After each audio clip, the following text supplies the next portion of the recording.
Hello guys, welcome to desi Andhra kitchen. ఈరోజు special వచ్చేసరికి palak mushroom rice. చాలా సింపుల్ అండ్ టేస్టీగా ఈ రెసిపీ ఎలా చేయాలో చూపిస్తాను. ఫస్ట్ ఒక వెజల్లో 2 table spoon ghee are butter add చేసుకొని కొంచెం ఆయిల్ యాడ్ చేసుకోవాలి. Next whole garam masala add చేసి సన్నగా కట్ చేసుకున్న పచ్చిమిర్చి అండ్ ఆనియన్స్ యాడ్ చేసుకోవాలి.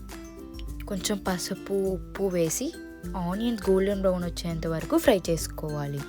ఆనియన్స్ ఫ్రై అయ్యే లోపల మష్రూమ్స్ని క్లీన్ వాటర్లో వాష్ చేసి కట్ చేసి పక్కన పెట్టుకోవాలి. అండ్ అలానే పాలకూరను కూడా బాయిల్ చేసుకొని ప్యూరీలాగా చేసుకొని పక్కన పెట్టుకోవాలి. నెక్స్ట్ ఆనియన్స్ ఫ్రై అయిన తర్వాత 1 spoon ginger garlic paste add చేసి కట్ చేసుకున్న మష్రూమ్స్ యాడ్ చేసి ఒక 5 to 10 minutes సాట్ చేసుకోవాలి. మష్రూమ్స్ని ఇలా 2 పీసెస్గా కట్ చేసుకొని వేసుకోండి. నెక్స్ట్ మష్రూమ్స్ కూడా కుక్ అయిన తర్వాత పాలకూరని బాయిల్ చేసుకొని స్మూత్ ప్యూరీ లాగా చేసుకొని ఆ ప్యూరీని ఇందులో యాడ్ చేసుకోండి.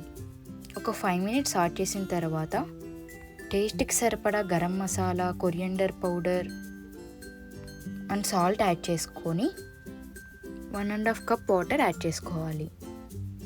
నేను ఇక్కడ 1 కప్ రైస్కి 1.5 కప్ వాటర్ యాడ్ చేసుకున్నాను. వాటర్ని బాగా బాయిల్ చేసుకొని నెక్స్ట్ టేస్ట్కి సరిపడా సాల్ట్ వేసుకొని 30 minutes పాటు ముందుగానే సోక్ చేసుకున్న బాస్మతి రైస్ని యాడ్ చేసుకోవాలి. నెక్స్ట్ ఇన్స్టెంట్ పాట్లో పెట్టి రైస్ ఆప్షన్ క్లిక్ చేస్తే 15 minutes తర్వాత మన టేస్టీ పాలక్ మష్రూమ్ రైస్ అయితే ప్రిపేర్ అవుతుంది. లంచ్ బాక్స్కి అయితే పర్ఫెక్ట్ ఆప్షన్ అని చెప్పొచ్చు.